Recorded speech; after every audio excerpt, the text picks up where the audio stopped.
Adidas contra Puma, la historia de dos hermanos.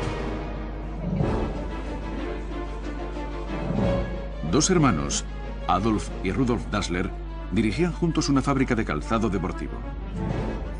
Siempre había conflictos entre ellos, conflictos graves. Lo cierto es que eran enemigos mortales. Emprendieron caminos separados. Un hermano fundó Adidas y el otro Puma en la misma ciudad. Si alguien trabajaba en Puma, su hijo no podía trabajar en Adidas. Y la lucha continúa aún hoy. Puma contra Adidas, o Italia contra Francia. La final de la Copa del Mundo de 2006 fue un duelo entre los patrocinadores de los dos equipos. Se jugaban el prestigio y la presencia en el mercado. Estamos representados en el 56% de los equipos, así que somos la marca dominante en los campos. Tenemos que dominar en esta Copa del Mundo y demostrar a todos que Adidas es claramente el número uno en el fútbol. Muchísimas personas, incluso fuera del estadio, fueron testigos de un duelo que venía de lejos. Se libraba una guerra entre marcas, una guerra entre dos hermanos. Todo comenzó en un local de la ciudad de Herzogenaurach, en el sur de Alemania, donde el joven Adi Dassler diseñaba y fabricaba calzado deportivo. Después se asoció con su hermano Rudolf e hicieron planes juntos. Había que ser muy valiente para montar una empresa en aquella época, en 1920. Me quito el sombrero ante ello. Aunque sus caracteres eran muy diferentes, hasta la gran escisión, los dos hermanos se habían llevado muy bien. Tenían muchas cosas en común. Desde niños, Adolf, a quien llamaban Adi, y Rudolf, que era 2 años mayor, pasaban mucho tiempo al aire libre haciendo deporte.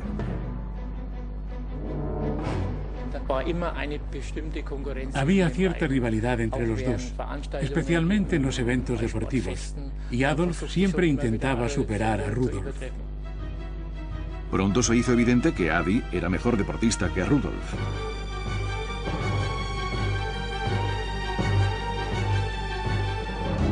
Aunque su hermano mayor se esforzara en superarlo.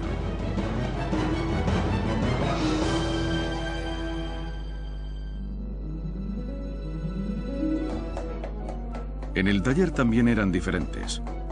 Adi era muy diestro en el banco de trabajo. Pasaba días y noches desarrollando zapatillas deportivas. Adolf era una persona muy tranquila, con los pies en el suelo, bastante discreto, pero cuando estaba trabajando se animaba. Sin duda sus caracteres eran muy diferentes. Cuando la compañía creció y el número de empleados y clientes se hizo cada vez más importante, quedó claro que si bien Adi era un excelente diseñador y un artesano muy creativo, Rudolf destacaba en el área comercial y era un hombre de negocios nato. Tenía el don de la palabra.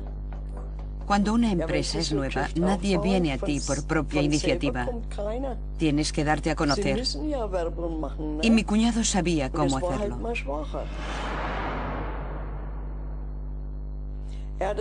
Organizó el negocio de forma que él dirigía el departamento de ventas mientras su hermano se ocupaba de la parte técnica. Rudolf Dassler no era para un lugar tranquilo como Herzogenaurach. Le gustaba presentarse a sí mismo como un hombre de mundo. Rudolf fundó una familia mucho antes que su hermano. Él y su esposa Friedel tuvieron un hijo, Armin. Rudolf Dassler, joven padre y agresivo hombre de negocios, tenía ante sí un futuro brillante. Era una figura de autoridad. Nadie se atrevía a levantarle la voz. Siempre lo recuerdo como una persona muy importante que fumaba una pipa o un cigarro. Era un hombre muy autoritario. Sé que era una persona muy impulsiva y que le gustaban mucho las mujeres. Era muy popular entre las damas. Todo el pueblo sabía que Rudolf Dassler era un don Juan, y Friedel, su esposa, también era consciente de sus líos.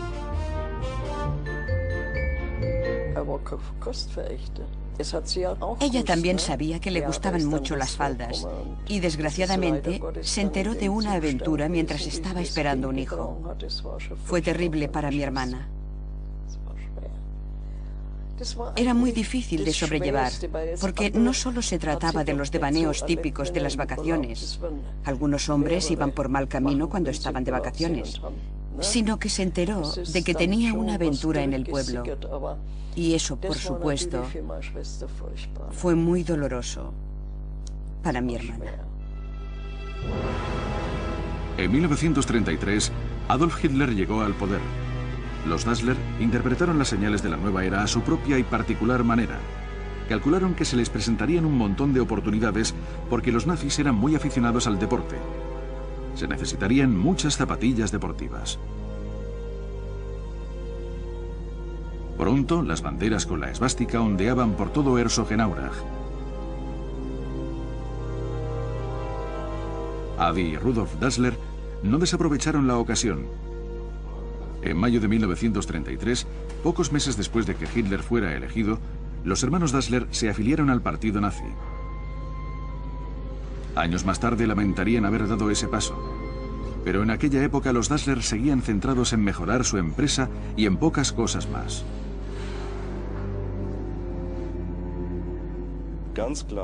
Obviamente, una compañía como la de los hermanos Dassler se benefició del gran apoyo que el gobierno daba al deporte. Era una forma de involucrar a los jóvenes en el nacionalsocialismo. En el círculo familiar también había mucho ajetreo. Pronto se iba a celebrar otra boda, pero esta no levantó tanta expectación porque Adi estaba considerado un soltero empedernido. Kate, la rubia novia de Adi, era de Pirmasens, un pueblo de zapateros, y para el cerrado mundo de Herzogenaurach era una extranjera. Rudolf fue el padrino de la boda. Los Dassler estaban ya entre los ciudadanos más adinerados del pueblo. Las dos parejas se llevaban muy bien. Al principio, claro.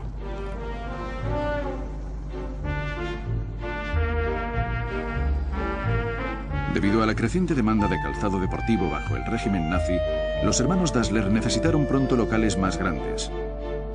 La compañía creció rápidamente. Las dos esposas, Kate, de Adi, y Friedel, de Rudolf, también tuvieron un lugar en la dirección, aunque habían dado a luz recientemente. Friedel trabajaba incluso los sábados y los domingos. Era una auténtica troyana. Se ocupaba de la contabilidad. Mi hermana se situó muy bien dentro de la empresa familiar. Después del nacimiento de su hijo Horst, se esperaba que Kate, la esposa de Adi, también tuviera un puesto en la compañía, pero ella tenía sus propias ideas. Cuando Kate llegó, se negó a participar. Solo tenía 17 años cuando se casó, pero ya sabía qué quería, y lo hizo a su manera. Friedel era la esposa callada, y Kate era la resuelta. El conflicto estaba anunciado. Se podía sentir la tensión entre las dos mujeres. Kate había aportado su ambición al matrimonio. Adolf nunca habría sido capaz de fundar una empresa. Ese era el trabajo de Kate. Ella era el motor. En lo que se refería a los negocios, Rudolf y Kate estaban prácticamente cortados por el mismo patrón. De momento eso no afectaba a la nueva generación, a Armin, el hijo de Rudolf y Friedel, y a Horst, el hijo de Adi y Kate. Los dos primos se llevaban muy bien, pero no siempre sería igual. A pesar de la tensión entre Friedel y Kate, las dos familias se mudaron a una gran mansión para vivir juntos, justo al lado de la fábrica. Adolf y su familia vivían en la planta baja. El primer piso pertenecía a Rudolf y su familia, y encima de ellos vivían los padres. Todos bajo el mismo techo, y empezaron los problemas. Las discusiones eran cada vez más frecuentes. Cuando los dos hermanos fundaron sus familias, era bastante natural que al principio trabajasen juntos. La compañía creció. Los hermanos y sus hijos se hicieron mayores, los hijos se casaron y aumentó la familia.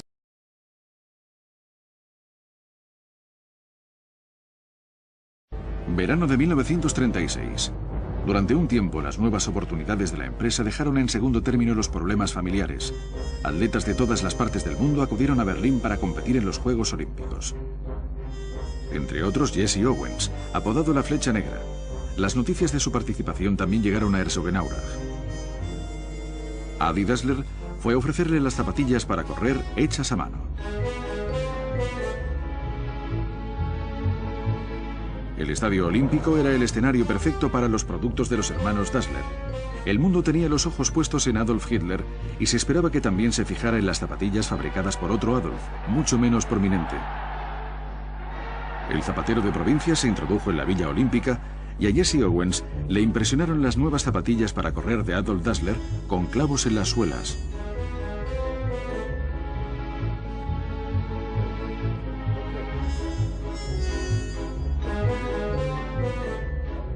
Lo consiguieron inmediatamente, pero para mí eso era lógico. Lo he visto en atletas con quien he tenido contacto directo porque el objetivo es siempre el mismo. Le dieron las zapatillas a Owens, unas zapatillas ortopédicas hechas a medida para él, ya en aquellos días, y ganó con ellas. Aunque si hubiera corrido descalzo, también habría triunfado.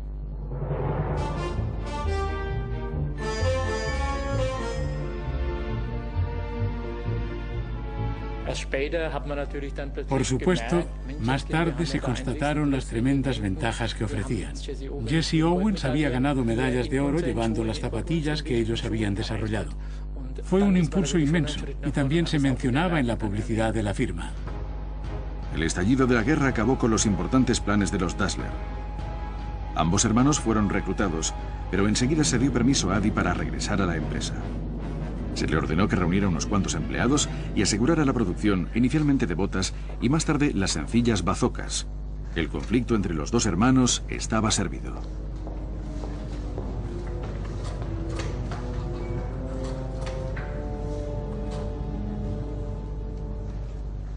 Se sabe que aunque ya tenían más de 40 años, los dos hermanos fueron reclutados una segunda vez, pero al cabo de un año Adolf fue enviado nuevamente a dirigir la compañía.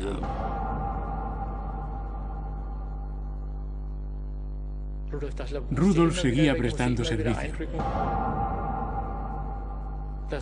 Había rumores sobre él, por ejemplo, que colaboraba con la Gestapo. Después lo desmintió. Pero la brecha entre las dos familias era cada vez más ancha y de repente, un día decidieron tomar distintos caminos. Rudolf, el soldado, estaba muy lejos cuando las bombas de los aliados empezaron a caer sobre la ciudad. Friedel, su esposa, buscó protección en el sótano junto a su hermana Betty Wilbach y su hijo Armin.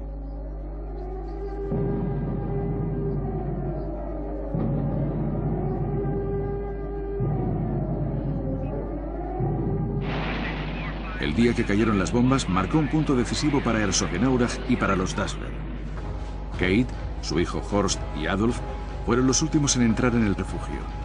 No podían evitar estar juntos debido a las precarias condiciones del mismo. Adolf iba de un extremo al otro del sótano y decía: otra vez esos cerdos. La desconfianza que Adi y Kate sentían por Rudolf y Friedel se manifestaba en flagrantes acusaciones.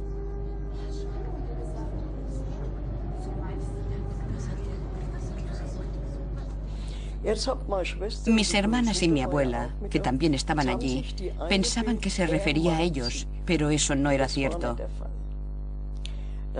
Adolf nunca habría hecho eso. Cerdos. ¿A quién se estaba refiriendo Adi? ¿A los pilotos de los bombarderos o a Friedel, la esposa de su hermano? Ella sospechaba que Adi planeaba arrebatarle a Rudolf sus derechos sobre la fábrica. Y yo seguía diciendo a mi hermana y a mi abuela, a todos, que Adolf no nos insultaba a nosotras, sino a los bombarderos aliados. Pero ellas decían: no, lo dice por nosotras.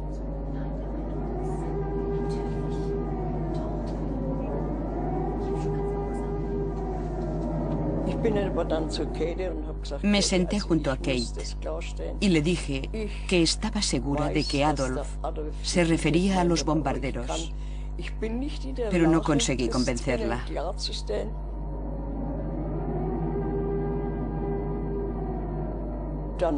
Entonces Kate estalló. Me contó lo que su marido y ella habían tenido que soportar de Rudolf. Antes de casarse, Adolf lo había dejado todo en manos de Rudolf. Debo decir que mi cuñado era un déspota, pero no era rencoroso. Sin embargo, Adolf se había quejado a su esposa y sus quejas habían caído en tierra fértil, por supuesto. Con el fin de la guerra, la tensa situación de la familia Dassler no se relajó, todo lo contrario. Rudolf regresó a casa, pero entonces llegaron los norteamericanos y llamaron a declarar a su hermano Adi. Después de todo, Adi era un nazi confeso. Adi Dassler fue citado a declarar. Explicó que tenía equipado a los atletas estadounidenses en los Juegos Olímpicos. Impresionó a sus interrogadores y lo dejaron libre. ¿Podía volver a funcionar nuevamente la empresa como si nada hubiera ocurrido?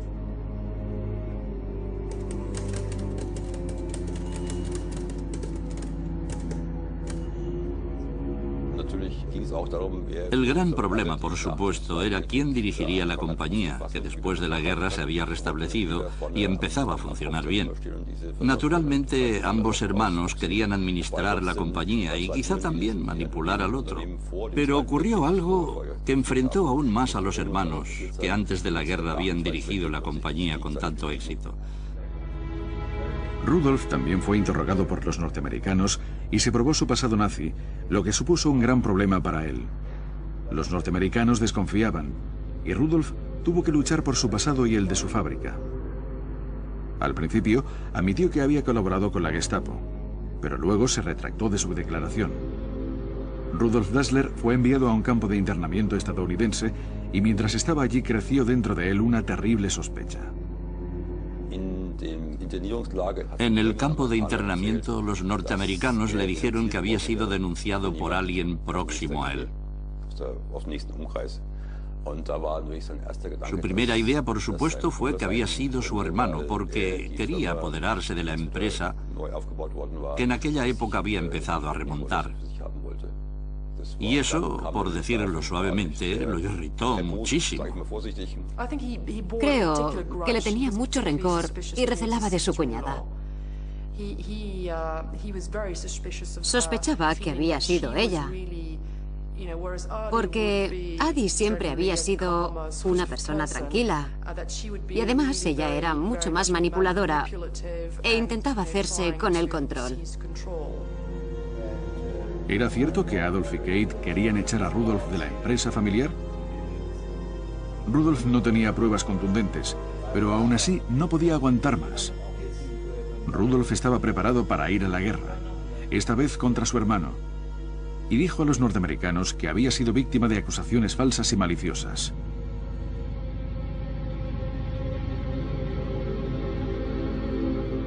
¿Había un traidor? ¿En su propia familia?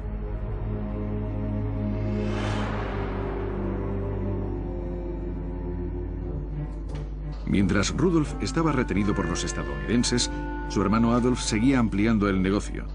Los norteamericanos querían que les hiciera botas de béisbol y baloncesto.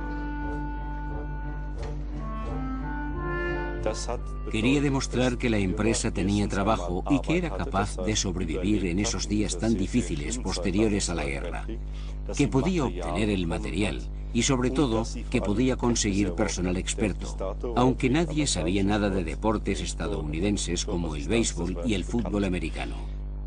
Eran buenos tiempos para la compañía. Adolf Dassler estaba aquí. Era el hermano menor, el más dinámico. Lo dirigía todo junto con su esposa. Por otro lado estaba Friedel Dassler, que intentaba proteger la parte de su marido en la compañía. Naturalmente también luchaba por tener su propia participación, pero estaba en franca desventaja.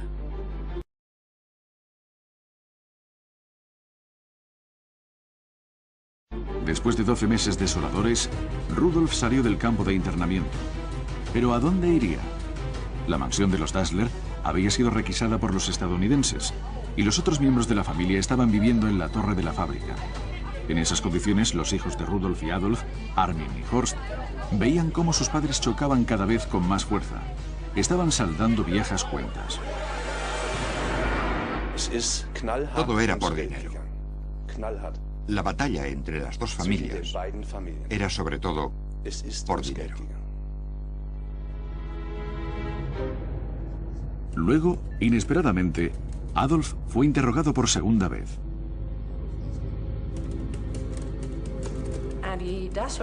Adi Dassler tenía graves problemas con su salida del partido nazi. Y según los archivos, Rudolf Dassler hizo todo lo posible para desacreditar a su hermano. Hablaba pestes de él a las autoridades, aportaba supuestas pruebas que Adi y Kate negaron categóricamente, con mucha violencia. ¿Quién decía la verdad? ¿Adolf o Rudolf? Los norteamericanos archivaron el caso. Ahora los hermanos eran libres y mortales enemigos. Cuando se llega a un punto donde dos hermanos se acusan mutuamente ante las autoridades de hechos tan graves, creo que es imposible dirigir una empresa juntos. La única solución era dividir la empresa. Lo comunicaron al personal. Había llegado el momento de la escisión.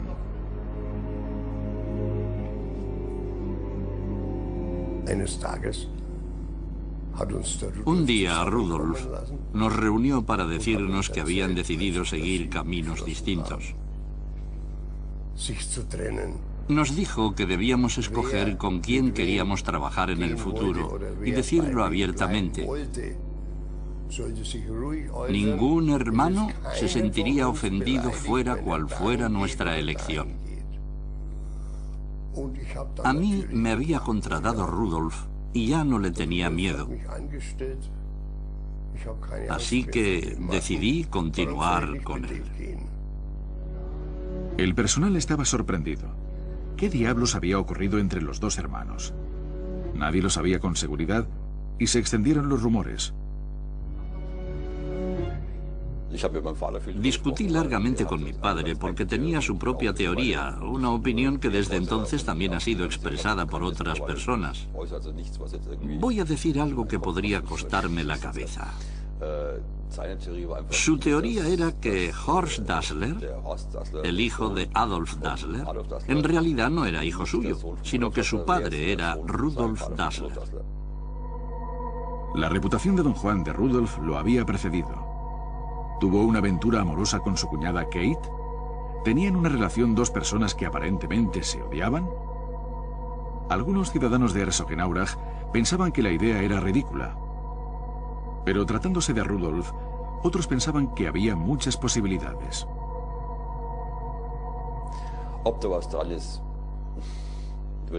Nunca sabremos si era verdad. Pero en cierto modo explicaría la gravedad de su conflicto. No había nada entre Kate y Rudolf, y cualquiera que lo sugiriera recibiría una bofetada. Era una calumnia. Era un rumor. No era cierto. Llegó el final. Los empleados tuvieron que decidir: ir con Adi, el apacible artesano, o con Rudolf, el vendedor eficiente. Era una difícil elección. Repartir los materiales y la maquinaria no supone ningún problema. El problema es la gente.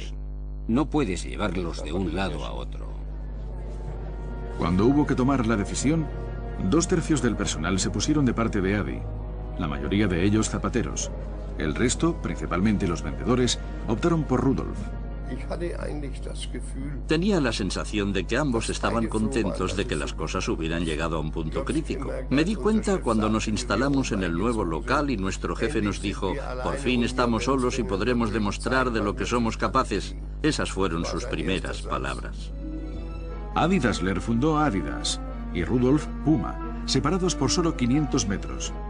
La guerra entre los dos hermanos se convirtió en una feroz rivalidad entre dos compañías. Desde ese momento, Herzogenaurach quedaba dividido por una profunda brecha. La población local se vio gradualmente arrastrada al conflicto. Incluso había dos clubes de fútbol en lugares distintos. Si entrabas en el bar, no veías nunca a un empleado de Puma sentado en la misma mesa que los que trabajaban en Adidas o viceversa. Los empleados apoyaban totalmente a sus jefes, fuera por miedo o por convicción de que estaban con el mejor hombre. En Herzogenaurach se decía medio en broma que lo primero que la gente te miraba eran los pies para ver si llevabas Adidas o Puma. Tenías que experimentar de primera mano cómo era vivir en un pueblo con dos fábricas y dos clubes del fútbol que se evitaban. Las dos nuevas firmas de Herzogenaurach buscaban aliados poderosos como el entrenador del equipo nacional de fútbol, Sepp Herberger. Visitó a Rudolf Dassler, el director de Puma, en la nueva fábrica, y en principio Puma tenía mejor mano de obra, pero no suficiente dinero. Sí que quería dinero, pero había calculado mal, porque Rudolf Dassler se hacía el sordo ante ese tipo de cosas. El día siguiente nos reunió y nos dijo: creo que he cometido un error. He rechazado de plano a Herberger y no estoy seguro de haber hecho lo correcto. No obstante, continuaremos adelante y, como es lógico, Sepp Herberger fue a ver a Adi Dassler.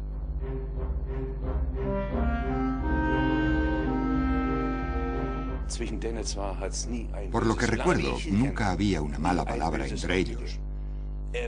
Estaban unidos como hermanos que eran. La Copa del Mundo de 1954 vio intensificarse el conflicto entre Adidas y Puma. El equipo alemán llevó botas de Adidas. Su diseñador, Adi Dassler, disfrutaba de la confianza de Sepp Herberger y estaba siempre junto a él como hombre del equipo. Adi Dassler había desarrollado botas con clavos especiales para el torneo. Sobre el césped mojado del estadio de Berna eran una clara ventaja. Incluso el árbitro confiaba en Adidas. Era el nacimiento de una nación futbolística y de Adidas como marca mundial.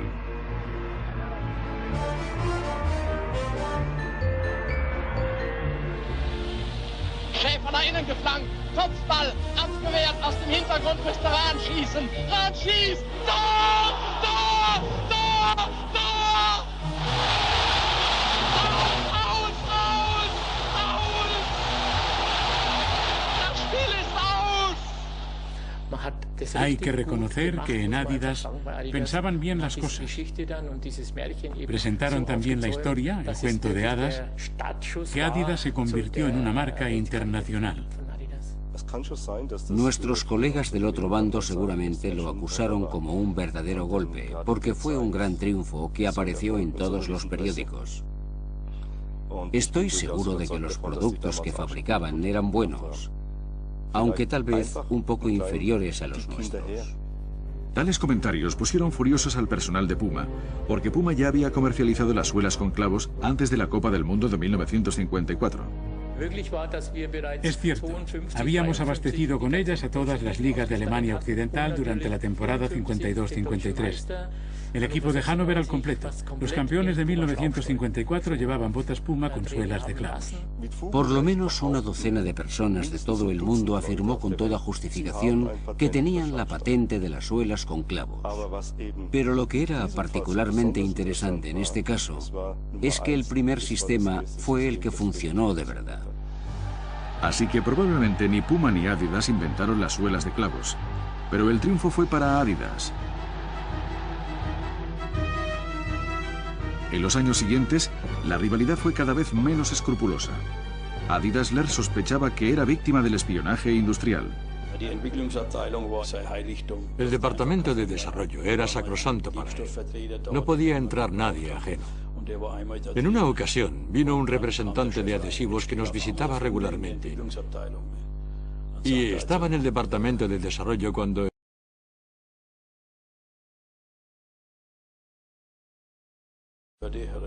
y le dijo: si no te conociera tan bien, te echaría ahora mismo de aquí. Rudolf, el jefe de Puma, se preocupaba continuamente por sus diseños, pero también era curioso. Una vez entré en su oficina y vi una bota Adidas en su escritorio. La había cortado por la mitad. Me la enseñó y me dijo: Georg, échale un vistazo a esto. Y dije, bueno, podemos aprender mucho de esto, es bueno para nuestra firma, jefe.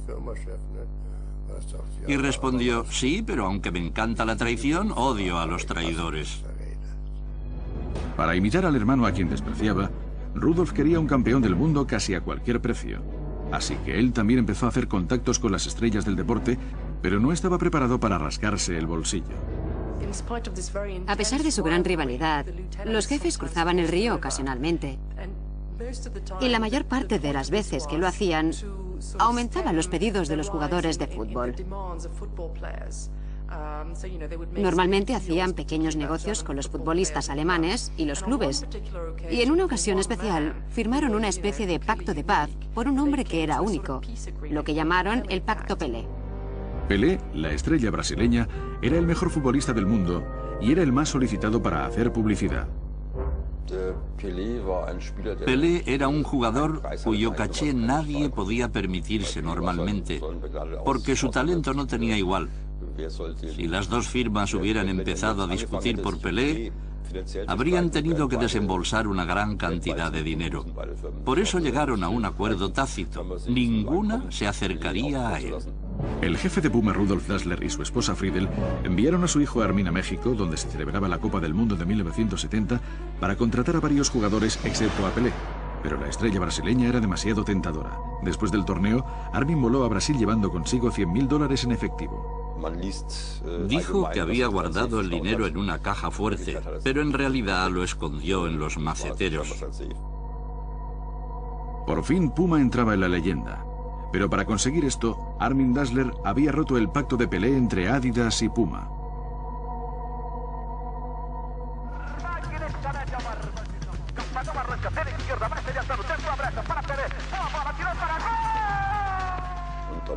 En cierto momento se supo que Pelé había recibido dinero de ellos.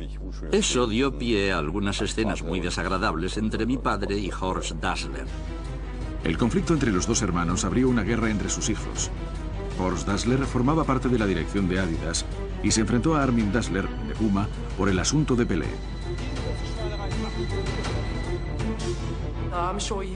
Estoy segura de que lo pasó muy mal. Pero, ¿qué se podía hacer? La principal consecuencia de eso fue que desde ese momento se rompieron todos los tratos. A principios de los 70, los futbolistas alemanes estaban entre los mejores del mundo y las estrellas internacionales del país eran cortejadas por Adidas y Puma. La Federación Alemana se había comprometido con Adidas, pero Puma no se rindió y envió a sus agentes para que intentaran conseguir que los jugadores cambiaran de marca. El tira y afloja se hizo evidente durante la Copa del Mundo de 1974. El equipo de Alemania Occidental estaba compuesto principalmente por jugadores del Bayern de Múnich y del Borussia Mönchengladbach. Cuando jugaban en sus clubes, algunos llevaban botas de Adidas y otros de Puma. El director senior, Adi Dassler, quería que los que calzaban Puma, como Bertie Fox, cambiara a Adidas. El jefe me dijo, haz que se las pruebe, si no, después dirá que no le quedaban bien. Y eso es lo que hice. Le dije a Fox que mi jefe quería que se las probara. Hazme el favor, le dije. No puedo mentirle a mi jefe y decirle que te has probado las botas si no lo haces. Está bien, dijo. Voy a probármelas.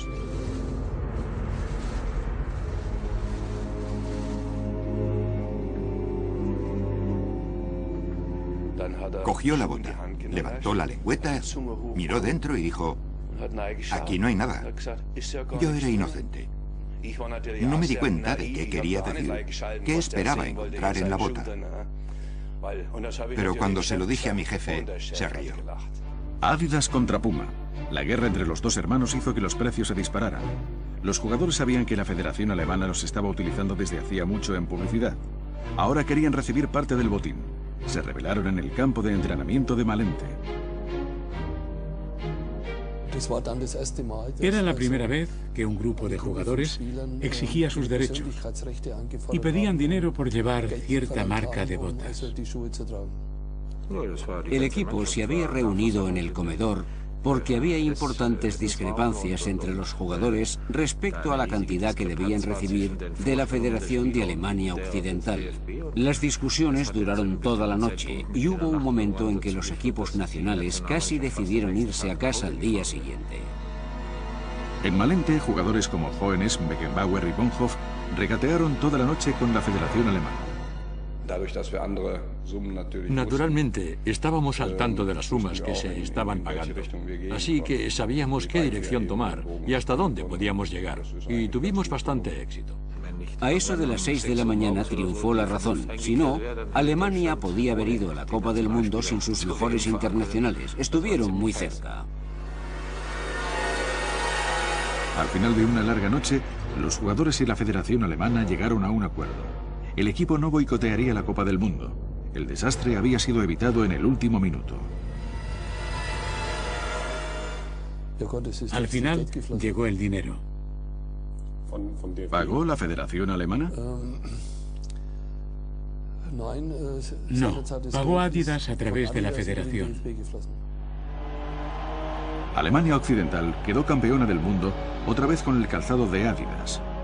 Adidas mantuvo su relación con la Federación Alemana de Fútbol. Adi y Rudolf no se habían dirigido la palabra en años. En una ocasión se encontraron por casualidad en una feria de artículos para deporte, pero esa vez tampoco se hablaron.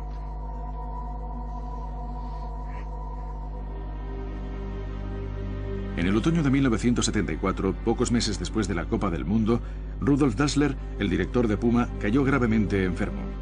Ahora no luchaba contra su hermano, sino con la muerte, y quiso arreglar las cosas con Adi. Quería ver a su hermano por última vez antes de morir. Y Armin fue a ver a Adolf y le preguntó si podía concederle ese deseo a su padre. Se pidió a un sacerdote que mediara.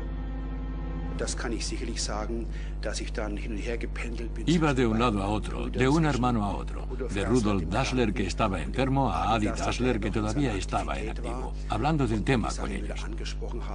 Y debo decir que había deseos de reconciliación, no solo por parte de Rudolf, sino también de Adi Dassler. Adolf Dassler me dijo que ya no sentía rencor hacia su hermano. Eso se ha acabado, dijo. Pero no fue a verlo más. En el funeral de Rudolf, el cementerio de Herzogenaurach estaba abarrotado. ¿Se enterraría el hacha de guerra al mismo tiempo que Rudolf? Todos se preguntaban si asistiría a Adi, pero no apareció. Genio y figura hasta la sepultura. Por supuesto, la mayoría de los asistentes se preguntaban si Adolf aparecería. Pero nadie hizo comentarios. Hay un viejo refrán que dice que cuanto más tiempo tarda un erizo en nacer, más espinas tendrá.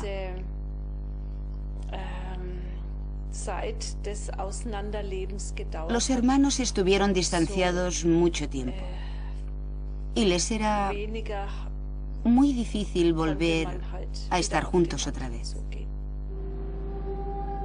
A los 4 años de la muerte de Rudolf, falleció Adi y fue enterrado en el mismo cementerio, pero al otro extremo, lejos de su hermano. Su enemistad continuó más allá de la muerte. Junto con Kate, su madre, Horst Dassler, el hijo de Adi, asumió la dirección de la fábrica y era un nuevo tipo de empresario. Por supuesto, Horst negociaba en todo el mundo y había construido una red de compañías para asegurarse los derechos en los campeonatos europeos y en los Juegos Olímpicos. Tenía una mente muy despierta. Siempre se ha dicho que mi padre deseaba haber sido como Horst Dassler, pero no creo que fuera cierto. No sé mucho de Horst Dassler, pero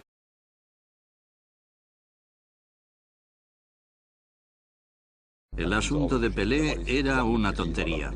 No estaba en la naturaleza de mi padre actuar de ese modo. Las cosas se complicaron en la empresa. Un día, Armin, el director de Puma, y su hijo Jörg estaban juntos en casa. Estaba sentado con mi padre en el salón de nuestra casa de Herzogenaurach. Él hablaba por teléfono y yo intentaba sintonizar una emisora y de pronto empecé a escuchar la voz de mi padre en la radio.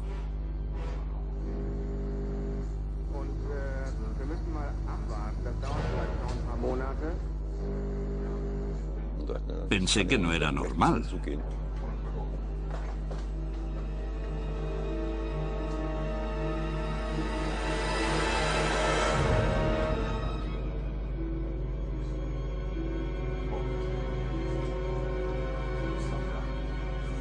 Alguien había pinchado su teléfono. Dejaré que imaginen quién colocó el micrófono, pero no hay muchas alternativas. No era yo quien se dedicaba a escuchar las conversaciones de mi padre. Quien espiaba al director de Puma podía haberse enterado de sus planes de expansión. Puma firmó un contrato con Boris Becker, la estrella del tenis. La lucha con Adidas se cobró su precio. Los millones que pagó a Boris Becker casi arruinaron a Puma. Pocos días después, Adidas hizo lo mismo firmando con Steffi Graf. El duelo era cada vez más despiadado.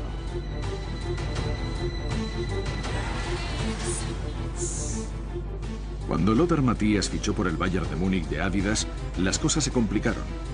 Como su padre era empleado de Puma, Lothar estaba ligado a Puma. Toda mi familia trabajaba en Puma. En cierto modo me sentía comprometido con la firma, y Uli Hoeneß lo entendió, pero quería que cambiara a toda costa, así que tuvo que llegar a un acuerdo con Adidas para que permitiera que Lothar Matthäus llevara botas Puma, aunque jugara en el Bayern. El mayor problema era que el padre de Lothar trabajaba en Puma, y a Lothar le preocupaba que su padre pagara las consecuencias si firmaba con el Bayern de Múnich, y tenía que jugar con las botas de Adidas. Pero se llegó a un acuerdo, y si su padre perdía su trabajo, sería admitido en Adidas. Herzogenaurach crece lentamente. Las dos sedes de las compañías rivales siguen en las orillas opuestas del río Aurach. Pero ante la competencia de Nike, hace mucho tiempo que las fábricas están en el lejano oriente, y hoy los accionistas se quejan. El conflicto entre los dos hermanos es ahora una lucha entre dos instituciones internacionales. En la Copa del Mundo de 2006, miles de aficionados sin entradas vieron la emocionante final en las pantallas gigantes. Probablemente ninguno de ellos se dio cuenta de que también veían el final de una lucha entre Puma y Adidas. Después de tantos años, los viejos adversarios se enfrentaban en una final de la Copa del Mundo por primera vez, y ambos querían ganar.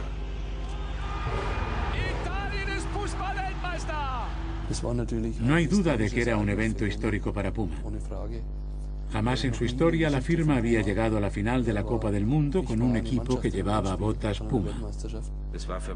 Fue pura casualidad que un equipo de Puma llegara a la final. A la larga no hay forma de que Puma pueda sustituir a Adidas en los campos de fútbol. Un momento con 80 años de prehistoria.